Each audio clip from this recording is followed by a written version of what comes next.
Madame, Messieurs, bonsoir. Dans les titres, Grand dialogue national, le vent du souvenir souffle sur l'arbre à palabres. Retour sur un chapitre majeur de l'histoire du Cameroun, écrit du 30 septembre au 4 octobre 2019.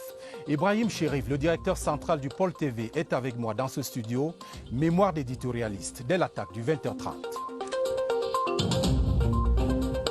75e anniversaire de l'ONU, le souffle du Cameroun sur le gâteau de l'Assemblée générale. Yaoundé prône le renforcement de la coopération multilatérale, plaidoyer du chef de l'État, répercuté par le ministre des Relations extérieures, que vous entendrez dans ce journal.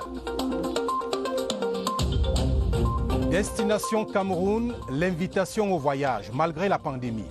Des mesures choc pour relancer le secteur touristique, résolution du Conseil national du tourisme présidé ce jour par le Premier ministre.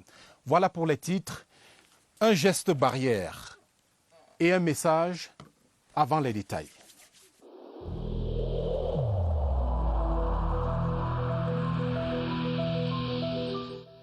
Il est essentiel que les mesures qui ont été indiquées soient absolument respectées par chacun de nous. Lavez-vous régulièrement les mains à l'eau et au savon ou à l'aide d'un gel hydroalcoolique. Restez à au moins 1 mètre de distance des autres personnes, surtout si elles toussent, éternuent ou ont de la fièvre. Si vous avez de la fièvre, de la toux ou des difficultés à respirer, consultez un médecin.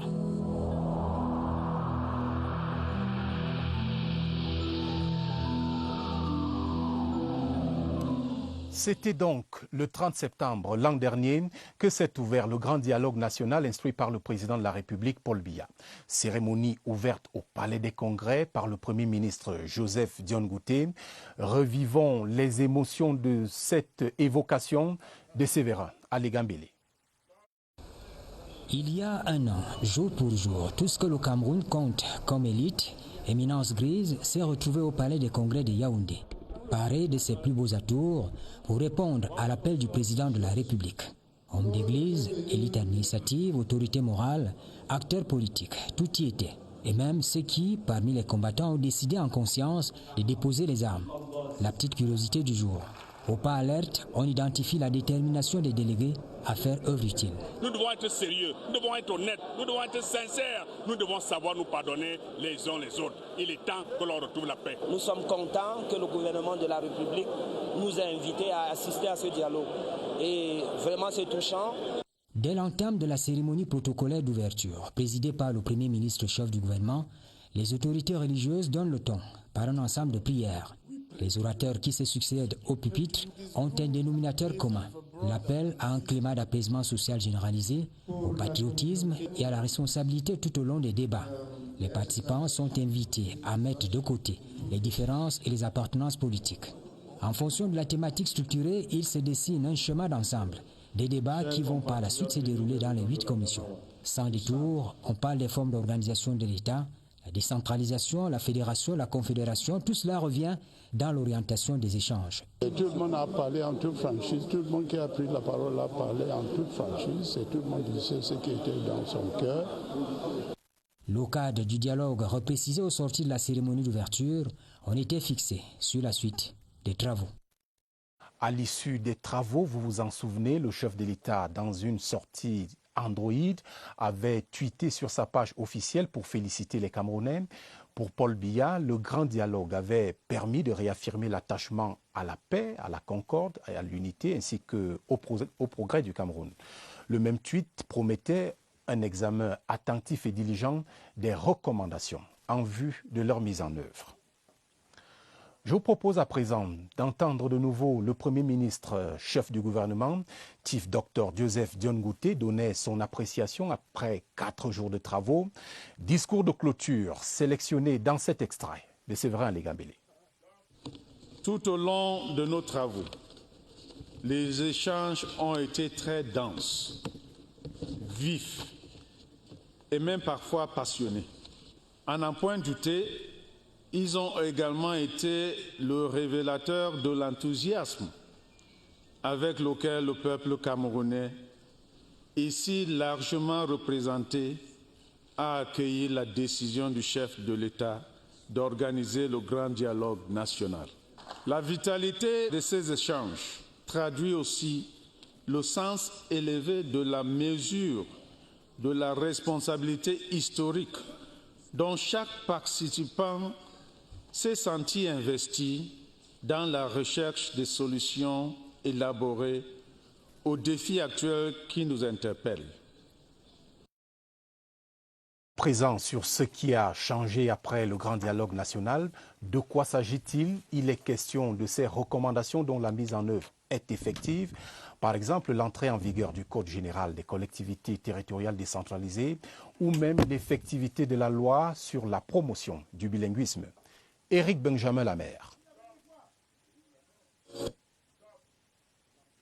Tout est allé très vite. Presque un mois après la fin du grand dialogue national, le Parlement examinait et adoptait la loi sur les collectivités territoriales décentralisées. Promulguée le 24 décembre 2019, cette loi consacrera la mise en application d'une des principales recommandations du grand dialogue national, instaurant un statut spécial pour les régions du Nord-Ouest et du Sud-Ouest.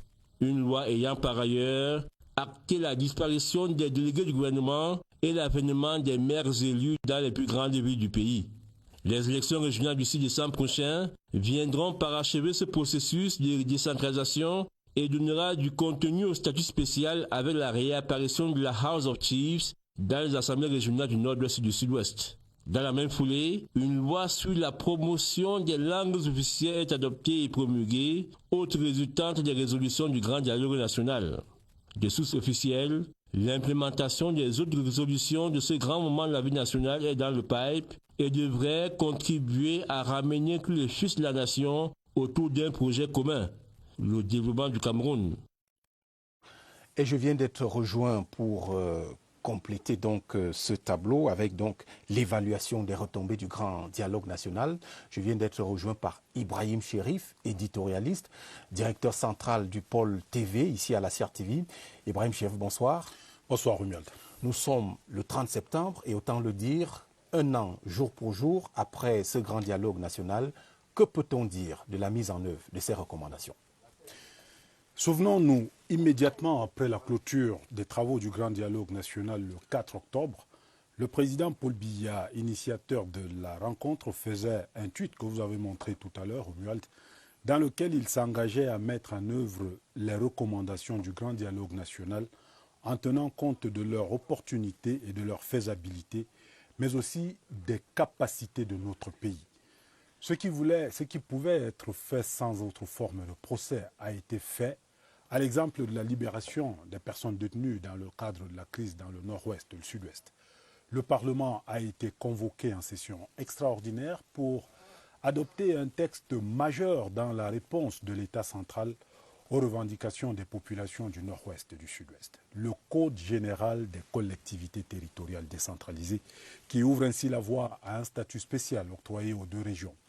Et pour ce statut spécial, la tenue le 6 décembre prochain des premières élections régionales est cruciale parce que cela permettra d'entrer dans le vif du sujet pour qu'enfin on arrête de dire que le statut spécial du nord-ouest et du sud-ouest est une chimère.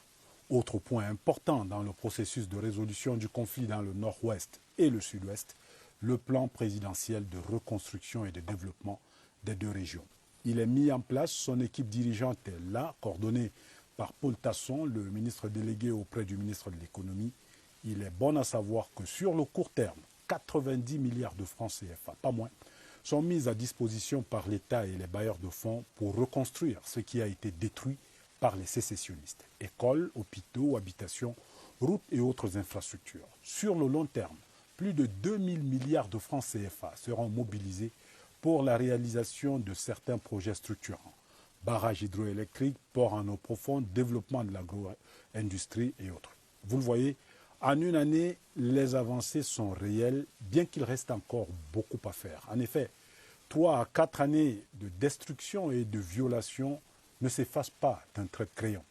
Mais on observe une volonté farouche du gouvernement à concrétiser les recommandations du Grand Dialogue National. Et cela est à saluer, Romuald. Et justement, vous avez parlé non seulement des populations, mais du concret. De voir du concret. L'exemple des jeunes qui sortent du maquis et qui rejoignent les centres d'accueil du Comité national de désarmement, de démobilisation et de réintégration. Ils sont plus de 600 aujourd'hui qui ont rendu les armes et que l'État essaie de réintégrer dans la vie sociale. C'est du concret. Les populations déplacées du nord-ouest et du sud-ouest ont commencé à regagner leur localité d'origine, accompagnées en cela par le gouvernement qui met à leur disposition les moyens afin qu'elles puissent se réinstaller. Et si ces familles rentrent, c'est que sur le plan militaire et sécuritaire, la situation s'est beaucoup améliorée ces derniers temps. Il y aura aussi du concret avec le plan présidentiel de reconstruction. Il y aura du concret avec le statut spécial qui sera celui du nord-ouest et du sud-ouest. Du concret aussi avec la loi sur la promotion des langues officielles. Sur le terrain, on voit les efforts qui sont fournis par les uns et les autres, notamment dans l'administration, pour développer le bilinguisme. N'est-ce pas aussi du concret quand on voit l'actuel visage de la justice dans le nord-ouest et le sud-ouest, bénéficiaire de l'intégration des premiers auditeurs de justice de l'inscription Common Law de l'ENAM, l'École nationale d'administration et de magistrature. La Cour suprême n'est pas en reste, avec elle aussi sa section Common Law, dont les magistrats désignés doivent être de culture juridique anglo-saxonne. Common Law encore, avec les départements créés dans les universités d'État du Cameroun. Dans le secondaire, un recrutement spécial d'enseignants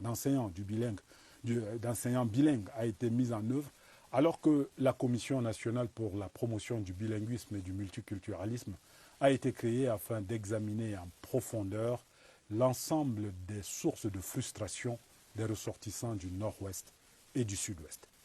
Romuald, qui se souvient encore des revendications des avocats et syndicats d'enseignants d'expression anglaise?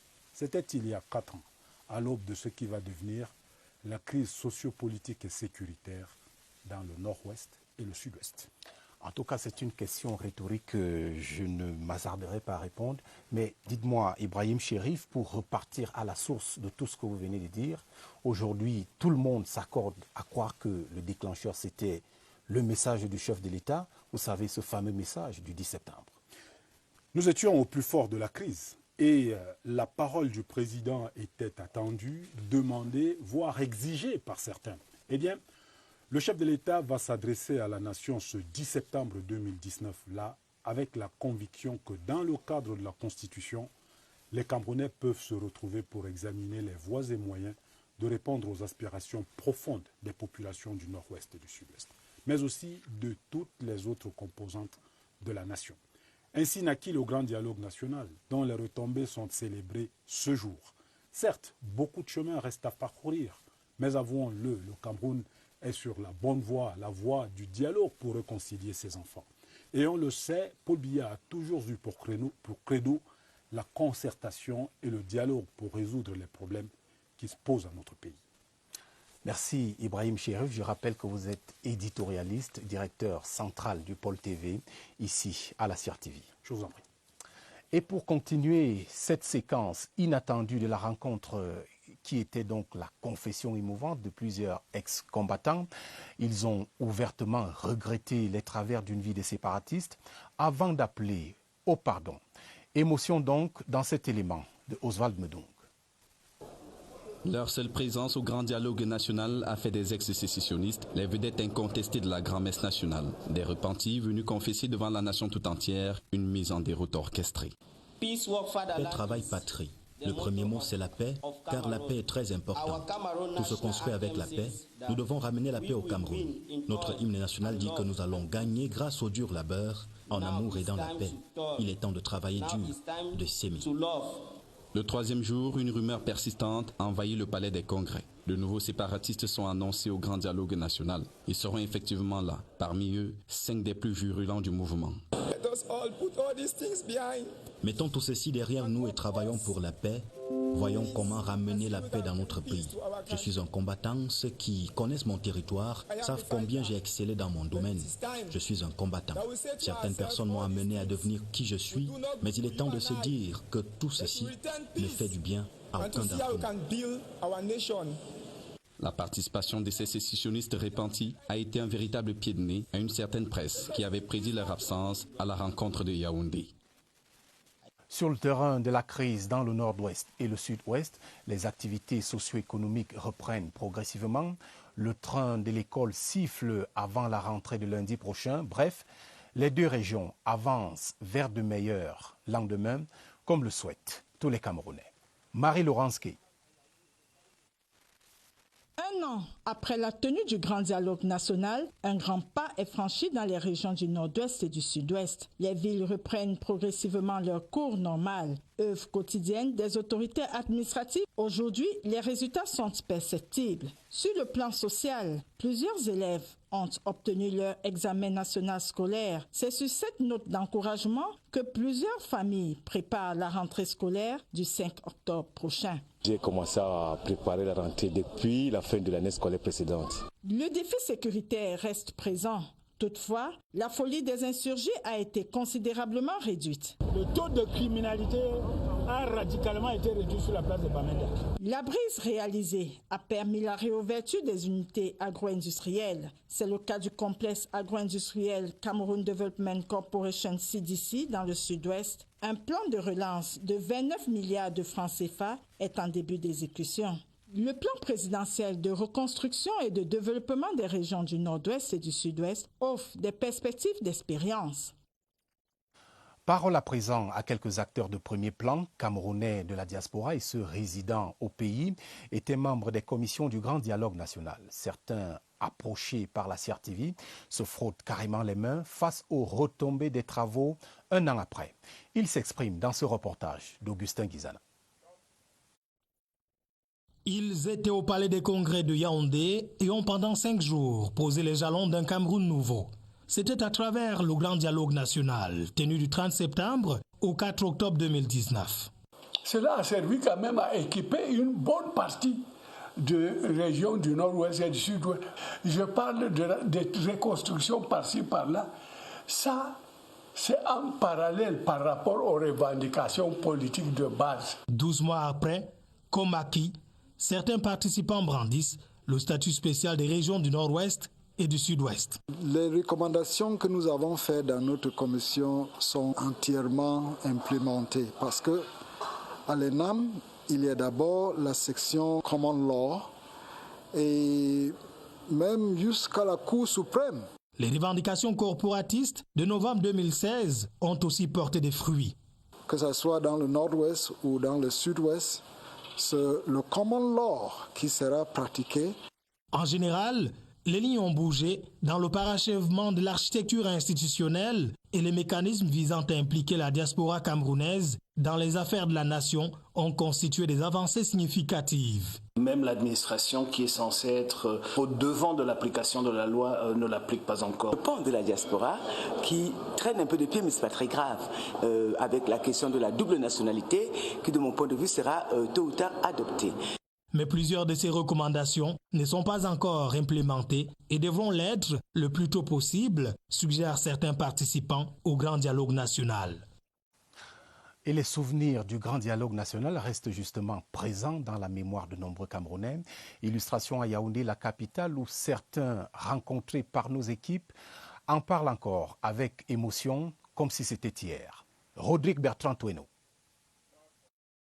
Les 365 jours et les 52 semaines qui se sont écoulées depuis le clap de fin du Grand Dialogue national n'ont pas effacé des esprits les aspects qui les ont frappés. Il y avait beaucoup de choses qu'on a promis, mais ce que j'ai gardé le plus, c'est qui concerne surtout les zones anglophones. Donc on avait dit qu'on avait donné le statut spécial. Oui, donc c'est ça que nous entendons, surtout la création de House of Chiefs. On a apporté le dialogue national au niveau de la culture. J'ai vu tout le monde habillé avec la tradition de toutes les religions du Cameroun. C'est ça qui m'a beaucoup marqué et que tout s'est terminé dans de bonnes conditions. On nous a montré les gars qui étaient en brousse sont venus, ils se sont plaints qu'ils ont les diplômes mais pas de travail. C'est par rapport à ça qu'ils sont allés en brousse. Ce qui m'a frappé, c'est le bilinguisme. Donc il faut qu'on parle de deux langues, l'anglais et le français. L'on peut subodorer que ces souvenirs ne s'effaceront pas de sitôt. Absolument pas, Rodrigue Bertrand Tweno. Tournons-nous vers la majorité constituée des Camerounais ordinaires. Ceux que vous entendrez dans un instant sont satisfaits de certaines avancées. En vrac, le dépôt des armes par de nombreux jeunes insurgés, l'enracinement du bilinguisme et même le réchauffement des liens entre citoyens. Lucrèce Mebenga.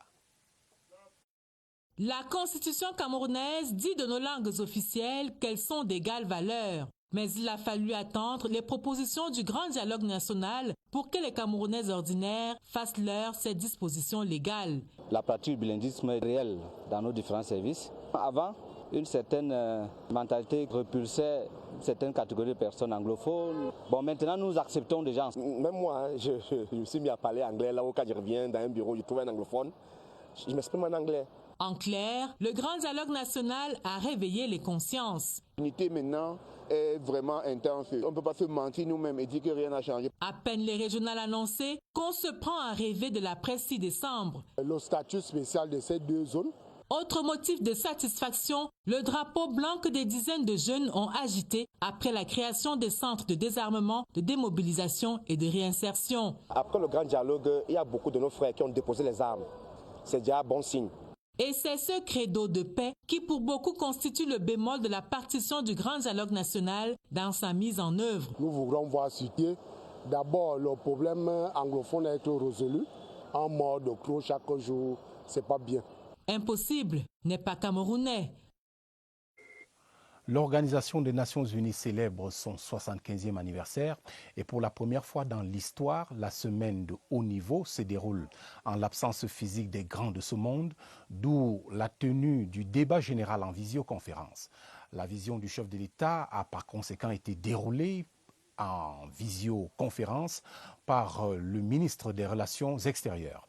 Économie de cette déclaration, Séverin Legambélé. À la 75e Assemblée générale, l'ONU s'est adaptée au contexte de crise sanitaire en adoptant des assises en mode virtuel. Rien à perdre de la substance des messages véhiculés par les dirigeants de ce monde. La déclaration du chef de l'État du Cameroun, lue par le ministre des Relations extérieures, le démontre à souhait. Elle est sur la ligne du thème général de la promotion du multilatéralisme. Après 75 ans d'évolution vers le multilatéralisme, le racisme persiste. Les barrières à la libre circulation des personnes se dressent à nouveau. La peur de l'autre, et spécialement du migrant, reste présente. Toutes choses qui appellent à un multilatéralisme authentique.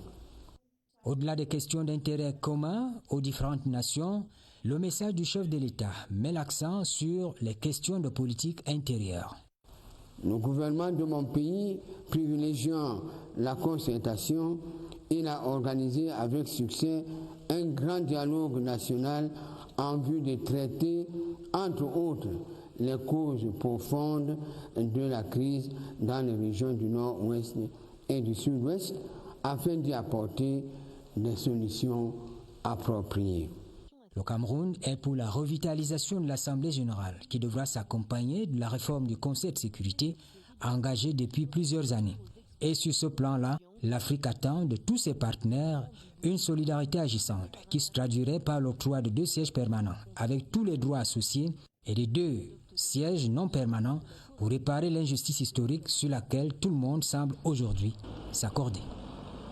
Sortons donc de cette actualité diplomatique par l'Afrique en signalant ce télégramme officiel du président de la République du Cameroun adressé à son Excellence Mokgweetsi Masisi, président de la République du Botswana à Gaborone.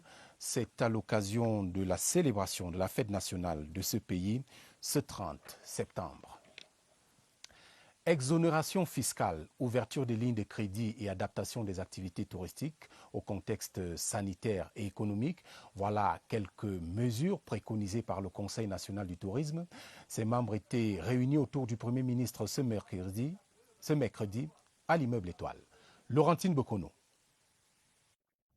Le confinement généralisé à l'échelle mondiale a également confiné et plombé l'activité touristique. Pas de vols internationaux, points de voyage, annulation des colloques et trêve du tourisme. La note est salée. Il faut repenser et transformer les modèles touristiques existants. Nous devons travailler maintenant essentiellement à promouvoir le tourisme interne pour atteindre l'objectif qui était fixé de 6 millions de touristes par an, mais également avoir la promotion du tourisme inter-État dans notre sous-région de l'Afrique centrale.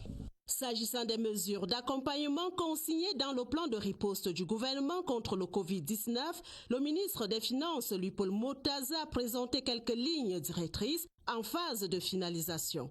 Au grand mot, les grands remèdes, l'ordonnance gouvernementale prévoit la poursuite des exonérations, la mise en place des lignes de crédit, l'appui à la rénovation des sites et des infrastructures touristiques. Aussi, le chef du gouvernement appelle-t-il tous les opérateurs du secteur à conjuguer leurs efforts dans le cadre de ce partenariat public-privé.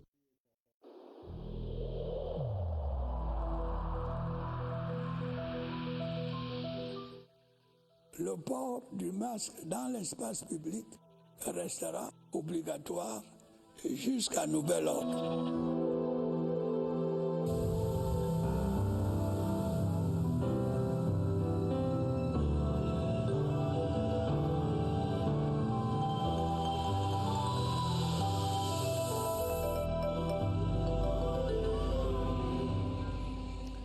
À 20h passées de 57 minutes, on va essayer de faire le point maintenant de la riposte nationale contre le coronavirus.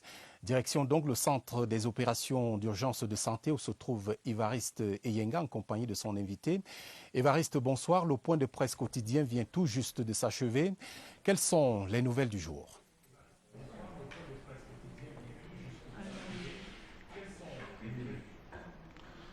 Bonsoir Romuald, il s'agit d'un compte à rebours lancé déjà en vue des rentrées scolaires annoncées la semaine prochaine.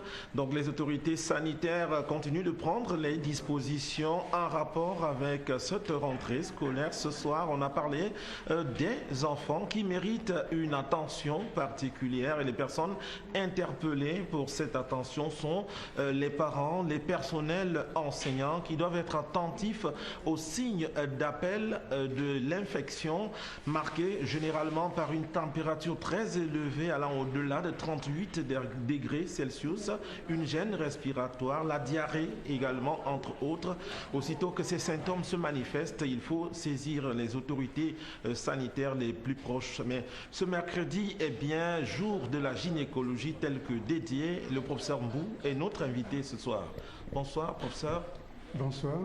Alors, dites-nous, ce soir, vous parlez des femmes enceintes testées positives mais asymptomatiques. Peuvent-elles transmettre la maladie soit à leurs enfants, soit à leur entourage? Oui, d'après l'information que nous avons à la main aujourd'hui, il y a 30% de personnes asymptomatiques qui peuvent transmettre ce virus aux personnes qui sont dans l'environnement. Donc, c'est des publications au niveau sorti de New York. Ça veut dire que la plupart des personnes qui sont infectées ont été contagiées par 30% des personnes qui sont asymptomatiques. Ça veut donc dire que quand on est testé, on est asymptomatique, on doit prendre les mesures appropriées qui sont prescrites par notre pays. Y a-t-il des mesures particulières concernant les femmes enceintes? Exactement comme n'importe qui. Parce que le virus est colonisé au niveau des arrêts gauche qui est tributaire avec la narine. Nous avons des réflexes pour éténuer, nous avons des réflexes pour tousser, qui sont les réflexes qui sont là avant la Covid. Donc on peut toujours tousser, on peut toujours éténuer. C'est à ce moment-là que tu peux distribuer le virus dans l'environnement, dans l'air, et tout le monde qui est juste en passant peut aussi être contaminé. Merci, professeur, d'avoir accepté une fois encore notre invitation. Vous l'avez remarqué, Romuald, pas de chiffres ce soir, mais quant à demain, jeudi, les signaux sont ouverts pour les nouveaux indicateurs de l'évolution de la pandémie au Cameroun. À vous le plateau. Merci Évariste. Et pour poursuivre, parlons du commerce extérieur et intérieur. Le Cameroun se dote d'un nouveau système d'information. Il s'agit du Cameroun Market Information System. L'outil aux multiples avantages vient d'être présenté à Yaoundé. C'était au cours d'une cérémonie présidée par Luc Magloire Mbarga à Tangana, le ministre du Commerce. Luc, bienvenue au Nana. L'une des principales difficultés dont a longtemps fait face l'activité commerciale au Cameroun, c'est le manque d'informations fiables sur les différents marchés. Qui vend quoi, où, à quel prix et pour quelle quantité? Des questions et bien d'autres auxquelles Cameroun Market Information System entend apporter des réponses. C'est véritablement un système transparent qui va révolutionner la manière d'apprécier nos marchés et qui va nous permettre d'entrer dans ce que le président de la République appelle la politique de l'import-substitution. Être à même de produire pour satisfaire la demande locale et pouvoir exporter. Camis, dont la mise sur pied a bénéficié de l'appui du Programme des Nations Unies pour le développement, se veut également un système d'alerte sur les quantités questions, d'éviter toute pénurie de denrées. C'est enfin une banque de données sur le commerce extérieur du Cameroun et le marché international. À présent, la suite de notre feuilleton sur les merveilles du bambou. Pour le bien de vos cheveux, votre peau, vos muscles et même vos articulations, des promoteurs camerounais se sont lancés dans la transformation de cette plante. Franck Evina est allé à la découverte de cette gamme de produits à base de bambou pour le corps. Reportage. Gamme de produits corporels à base de feuilles et sève de bambou. Raffinés ne s'en passe plus. Ma fille, qui a 3 ans, elle était en vacances à l'ouest Cameroun. Elle est rentrée avec des plapeaux écaillés dus à l'excès de froid. J'ai appliqué ce lait sur elle et j'observe vraiment un changement. Ce n'est qu'une vertu parmi tant d'autres. Après un certain âge, on a la peau qui tiraille. Quand elle sèche, les rides et tout ça. Comme le bambou est anti-âge, j'ai pensé à faire ce lait corporel. Le traitement des cheveux n'est pas en reste. On a mis sur pied ces différents types de shampoings. Ça, c'est un shampoing spécial Napi. Et le bambou a ceci d'intéressant, c'est qu'il fait pousser les cheveux. Il entretient, il nourrit. Il y a aussi les huiles de massage. Le bambou soigne l'arthrose, l'haltéroporose, le rhumatisme, le mal des os. Nous les expérimentons. Que du bien. Merci Évariste, on va s'y essayer. Douala, comme à l'école, avec les collectivités territoriales décentralisées, les édiles de Douala, Boya, Tchang, Edea, Elimbe et même Banganté suivent un atelier de sensibilisation sur les acteurs locaux pour la sécurité électronique et le rôle des CTD. Une initiative de Eneo Cameroun en collaboration avec le Programme national de formation au métier de la ville. José Gaëtan Tanga. Le courant électrique, source de développement, peut aussi être à l'origine des décès si l'électrification est mal faite. C'est pourquoi Eneo et le Programme national de formation au métier de la ville, le PNFMV, s'associent pour sensibiliser les collectivités territoriales décentralisées aux dangers inhérents à la mauvaise utilisation du courant électrique. C'est important pour nous d'assister à cet atelier de formation. Regardons par exemple le marché. Si l'électrification dans le marché est mal faite, ça peut causer un court-circuit qui peut causer un incendie qui va avoir un effet négatif sur notre économie. Pour renouer son partenaire, il vaut mieux faire bon usage de l'énergie électrique. Ce qu'il faut savoir, c'est que le courant électrique tue. Les maires que nous avons ici gèrent des marchés. Et la plupart du temps, vous avez vu des marchés qui ont flambé parce que les gens ont fait des raccordements électriques qui n'étaient pas dans les normes. Mais également, le courant électrique tue les personnes. Quand vraiment vous êtes, atteint, vous êtes une victime, ce n'est pas du tout beau à voir. Et on recommande fortement que tous ceux qui doivent approcher nos réseaux doivent être des professionnels. Ce serait bien de voir créer dans les collectivités des services dédiés à la sécurité. Il y a un autre volet qui sera mise en œuvre dans le cadre de ce partenariat avec Eneo. Il s'agit de la responsabilité sociale ou sociétale des entreprises. Vous savez que quand les entreprises viennent s'installer sur un territoire, elles oublient qu'elles ont un devoir de compensation parce que la collectivité doit promouvoir, doit mettre en œuvre le développement de son territoire et l'entreprise qui vient doit y contribuer. Eneo offre une énergie fiable et de qualité aux consommateurs. Terminons par les images de cet homme, Jean-Claude Papal, qui a exceptionnellement accepté de réaliser ce journal, le dernier de sa carrière à la CRTV, qu'il quitte après un long métrage de 37 ans de service rendu à Cameroun, à Radio Cameroun donc, à la CRTV, mais aussi à la CTV.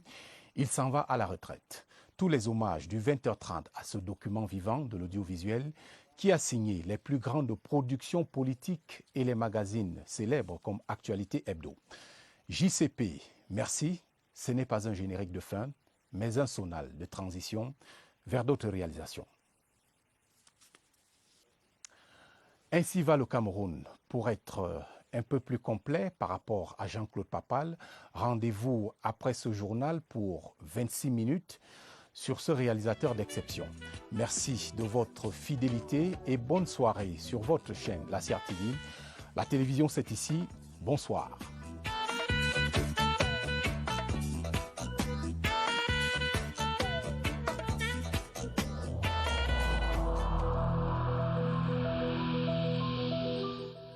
Évitons de stigmatiser